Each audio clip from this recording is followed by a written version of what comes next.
పరం శాంతి. ఆత్మిక సోదరి సోదరులందరికీ విశ్వపరివర్తక ఈశ్వరీయ విశ్వవిద్యాలయం తరపున బేహద్కే బేహద్ బాపూజీ చెప్తున్న సుఖమయ మార్గము. సదా మానవులు సుఖంగా ఉండుటకు మార్గం ఏమిటి అని ఆలోచిస్తూ ఉంటారు. దాని గురించి బాపూజీ చెప్తున్నారు. మానవులంతా అసలు ఎందుకు దుఃఖంగా ఉంటున్నారు? మరి సుఖంగా జీవించటానికి మార్గం ఏమిటి? సుఖంగా ఈ ప్రపంచంలో ఎవరైనా ఉండగలరా? ఉంటున్నారా? దుఃఖానికి మార్గం ఏంటి అనేది ఆలోచిస్తూ ఉంటారు.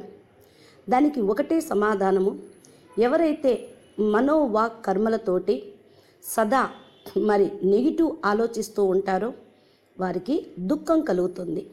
మరి ఏ కర్మ చేస్తే సదా సుఖంగా ఉండగలుగుతారు అంటే, ఈ పంచతత్వాల ప్రపంచంలో ఉంటూ సదా సుఖంగా ఉండటం అనేది అసంభవం అనుకుంటూ ఉంటారు.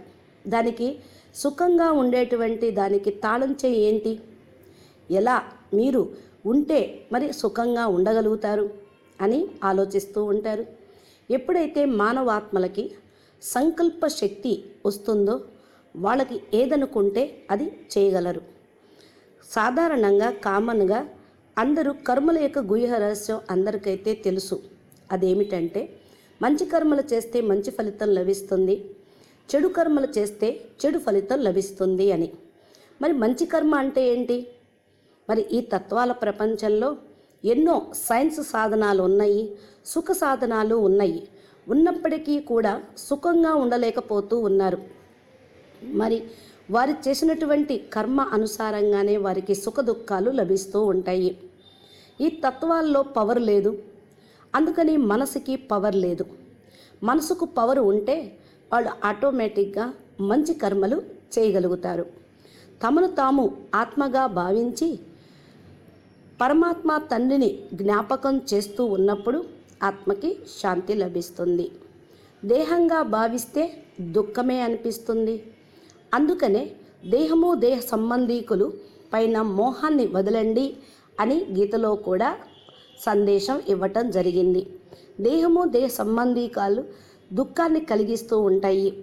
వారు ఇంకా దానిలో ఇరుక్కుపోతూ మోహంలో ఇరుక్కుపోతూ ఉన్న కారణం వల్ల దుఃఖం కలుగుతూ ఉంటుంది. ఇప్పుడు శ్రేష్ఠ కర్మల గురించి ఆలోచించండి. ఆత్మ సద్గతిని గురించి ఆలోచిస్తూ జ్ఞాన మార్గమును యోగ మార్గమును అనుసరిస్తే స్వర్గ ప్రాప్తి లభిస్తుంది. చెడు కర్మలు చేస్తే దుర్గతి లభిస్తుంది. ఇంతకు మంచి కర్మ అంటే ఇతరులకు సుఖాన్ని ఇచ్చేటువంటి కర్మ, ఇతరులకు సుఖాన్ని కలిగించే కర్మ, ప్రేమను ఆనందాన్ని సహయోగం చేసేటువంటి కర్మలు. ఇది చేస్తే ఆత్మ కూడా సదా సుఖంగానే ఉంటుంది. మానవాత్మలు సుఖంగానే ఉంటారు. ఆత్మస్వరూపంలో ఉంటూ పవర్ హౌస్ అనగా పరబ్రహ్మ పరమేశ్వరుడు పరంజ్యోతి పరమాత్మ తోటి కనెక్షన్ పెట్టుకుంటే ఆత్మకి పవర్ వస్తుంది. ఎప్పుడైతే ఆత్మకు పవర్ వస్తుందో అప్పుడు వాళ్ళు శ్రేష్ఠ కర్మలు, పాజిటివ్ సంకల్పాలు, పాజిటివ్ ఎనర్జీ వాళ్ళకి వస్తూ ఉంటుంది. సామాన్యంగా దేవతలు చాలా స్వర్గంలో సుఖంగా ఉన్నారు అనుకుంటారు, స్వర్గంలో పవర్ ఉంది అనుకుంటారు అక్కడ. కానీ వాళ్ళు కూడా దేవతలు కూడా వాళ్ళ యొక్క పుణ్యకర్మ పూర్తి కావటంతో మళ్ళీ మత్స్యలోకంలోకి రావాల్సి వస్తుంది అంటారు. దేవతల దగ్గరే మంచి పాజిటివ్ పవర్ ఉంటే వాళ్ళు ఎందుకు మానవులుగా శాపగ్రస్తులై కిందకు పుట్టడం, రాక్షసులాగా అవ్వటం, ఇంద్రుడు కూడా నరకలోకంలో పురుగయ్యాడు అని చెప్పటం ఎందుకు జరుగుతూ ఉంది అంటే, ఇక్కడ బాపూజీ చెప్తున్నారు, బేహద్ స్వర్గము అంటే బేహద్ పవర్ ఉన్నటువంటి స్థానం. అది పరమతత్వాల ప్రపంచం. పరమతత్వాల ప్రపంచంలో పవర్ ఉంది. ఆ పరం పవర్ ఉన్న స్థానాన్ని స్మృతి చేస్తే ఆత్మకు అసలైనటువంటి ఒరిజినల్ పవర్, ఆత్మ యొక్క ఎనర్జీ వస్తూ ఉంటుంది. ఇక్కడ అనేక రకాలుగా మానవులు శక్తి కోసం స్థూలమైన సాధనాలతోటి, స్థూలమైన పదార్థాలతోటి ప్రయత్నం చేస్తూనే ఉంటారు. కానీ మనసుకు ఎప్పుడు శక్తి వస్తుంది అంటే పవర్ హౌస్ తోటి కనెక్షన్ ఉన్నప్పుడే శక్తి వస్తుంది. మంచి కర్మలు చేయగలుగుతూ ఉంటారు. ఆ శక్తి ఎక్కడుందా, ఆ పవర్ ఎక్కడి నుంచి వస్తుందా అని మీరు ఆలోచిస్తూ ఉన్నారు కదా. అయితే దానికి సమాధానము ఈ యొక్క 150 అరబ్ ప్రకాశ కాంతి సంవత్సరాల పైన ఈ బేహద్దు పవర్ ఉంది.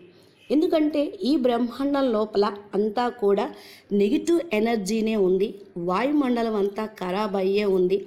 అంతా నెగిటివ్ సంకల్పాలు, నెగిటివ్ కర్మల యొక్క ప్రభావము వైబ్రేషన్లో మొత్తం నిండి ఉంది. అందుకని మానవులు మంచి కర్మ చేయాలన్నా కూడా చేయలేకపోతూ ఉన్నారు. వాతావరణం యొక్క ప్రభావం వారి లోపల వెళ్ళిపోతూ ఉంటుంది. మరి ఇక్కడ బేహద్దు పవరు తీసుకురావటానికి, తెచ్చుకోవటానికి ఒకటే ఒక సంకల్పం చెయ్యాలి. మన బుద్ధి అక్కడికి వెళ్తూ అక్కడికి పంపిస్తూ ఉంటే, దాన్ని జ్ఞాపకం చేస్తూ ఉంటే అక్కడి నుంచి ఆత్మకు పవర్ అనేది వస్తూ ఉంటుంది. అందుకనే చెప్తూ ఉంటారు పెద్దలు, be positive, never be negative అని. ఎప్పుడైతే మన లోపల పాజిటివ్ ఆలోచనలు వస్తూ ఉంటాయో అప్పుడు మన మనసు సుఖంగా, ఆనందంగా ఉంటుంది. మరి అప్పుడు మిమ్మల్ని చూసిన వాళ్ళు, వీళ్ళు చాలా మంచి ఆత్మలండి, మహానాత్మలండి, దేవాత్మలండి అని అంటారు. మీ పాజిటివ్ తోటే వాయుమండలం కూడా చక్కగా పాజిటివ్గా తయారవుతుంది. ఈ యొక్క ప్రపంచం పరివర్తన అవ్వటానికి కూడా కారణం మీ యొక్క పాజిటివ్ సంకల్పాలే అవుతాయి. ఎవరి దగ్గర అయితే పాజిటివ్ వైబ్రేషన్స్, సంకల్పాలు ఉంటాయో వాళ్ళు సుఖము, శాంతి అనుభవం చేసుకుంటూ ఉంటారు. దీనితో పాటు మీ లోపల నుండి కూడా పూర్తిగా తెల్లటి ప్రకాశమైనటువంటి ఆరా మీ చుట్టూ కూడా ఉంటూ ఉంటుంది. ఎవరైతే గనక మరి నిస్సంకల్ప స్థితిలోకి వెళ్తూ ఉంటారో వాళ్ళకు సంకల్ప శక్తి వస్తూ ఉంటుంది అంటారు. నిస్సంకల్ప శక్తి అంటే ఏ ఆలోచన లేకుండా ఉండటం. మరి అది సాధ్యమేనా అంటే దానికి జ్ఞానము, యోగం యొక్క సాధనతోటి అది సాధ్యపడుతూ ఉంది. ఎప్పుడైతే మీ ఆత్మ లోపల సతోప్రధానమైనటువంటి పవర్ వస్తూ ఉందో అప్పుడు ఆటోమేటిక్గా అందరి యొక్క దీవెనలు లభిస్తాయి. అందరూ మిమ్మల్ని గొప్పగా మహిమ కూడా చేస్తూ ఉంటారు. మీ యొక్క శక్తిశాలి స్థితితోటే మీరు సదా సుఖంగా ఉండగలుగుతారు. పరం శాంతి.